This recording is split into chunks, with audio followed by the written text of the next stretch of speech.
नमस्कार, आप देख रहे हैं आरजे भारत न्यूज 7 और मैं हूं आपके साथ श्वेता। तो चलिए रुक करते हैं आज की प्रमुख और बड़ी खबर पर। सिर्फ हिंदू आस्था के प्रतीकों के विरुद्ध बोलते हैं विपक्षी नेता। तमिलनाडु में कांग्रेस डीएमके पर बरसे पीएम मोदी। शक्ति के विनाश के राहुल गांधी के बयान को भाजपा ने आगामी लोकसभा चुनाव का बड़ा मुद्दा बना दिया है।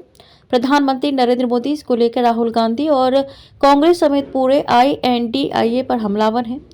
आगामी लोकसभा चुनाव को शक्ति के विनाशक और शक्ति के उपासक के बीच बता रहे प्रधानमंत्री मोदी मंगलवार को तमिलनाडु के सेलम में मंच पर शक्ति स्वरूप में 11 महिलाओं शक्ति अम्माओं के बीच नजर आए।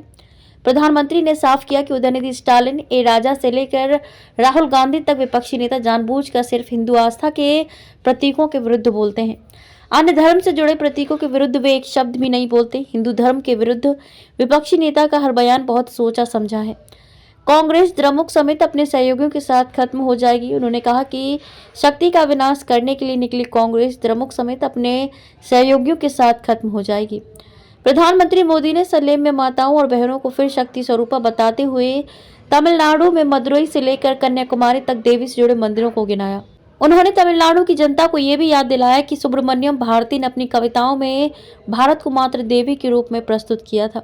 शक्ति का मतलब है मात्र शक्ति, नारी शक्ति। हिंदू धर्म में शक्ति का मतलब है मात्र शक्ति, नारी शक्ति। लेकिन कांग्रेस और द्रमुक वाला INDIA कहता है कि वे इसका विनाश कर देंगे। हमारे महाकाव्य इस बात के प्रमाण है कि जो लोग शक्ति को समाप्त करना चाहते हैं वे नष्ट हो जाते हैं। शक्ति का विनाश करने वालों को तमिलनाडु दंडित करेगा और ये राज्य के करोड़ों लोगों की गारंटी है। द्रमुक द्वारा जयललिता के किए अपमान का जिक्र। मोदी ने तमिलनाडु की पूर्व मुख्यमंत्री जयललिता के महिला होने के कारण द्रमुक द्वारा किए अपमान का भी जिक्र किया।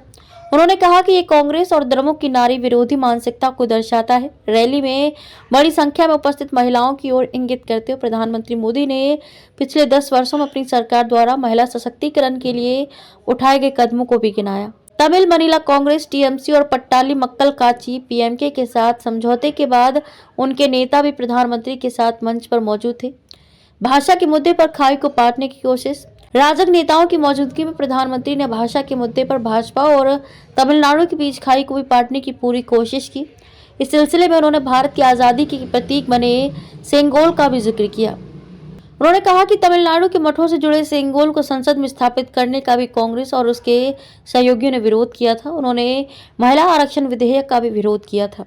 तमिल को यथोचित सम्मान दिए जाने की जरूरत बताई। इसी तरह से उन्होंने दुनिया की सबसे पुरानी भाषा तमिल को यथोचित सम्मान दिए जाने की जरूरत बताई। ध्यान देने की बात है कि संयुक्त राष्ट्र संघ में पहली बार प्रधानमंत्री मोदी ने तमिल भाषा में बोलकर वैश्विक पटल पर उसकी पहचान बनाने की कोशिश की थी। तमिलनाडु में अपनी रैलियों में भारी भीड़ की ओर इशारा करते उन्होंने कहा कि इसे देखकर कांग्रेस और द्रमुक नेताओं की नींद उड़ गई है। तमिलनाडु के लोगों ने 19 अप्रैल को भाजपा को वोट देने का फैसला कर लिया है। कांग्रेस और द्रमुक को एक ही सिक्के के दो पहलू बताते हुए उन्होंने दोनों पर भ्रष्टाचार और वंशवादी राजनीति का आरोप लगाया।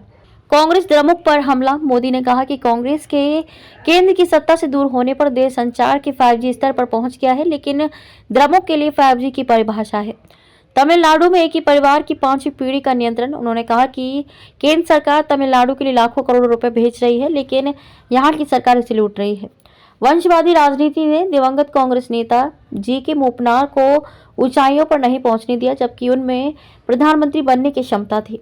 संबोधन के दौरान प्रधानमंत्री उस समय काफी भावुक हो गए जब वह 10 वर्ष पहले जिले में मारे गए भाजपा पदाधिकारी V रमेश का स्मरण कर रहे थे। खबरों में अब तक के लिए बस इतना ही। फिर होगी आपसे मुलाकात ऐसी किसी बड़ी और खास खबर के साथ। तब तक के लिए नमस्कार और देखते रहिए आरजे भारत न्यूज 7।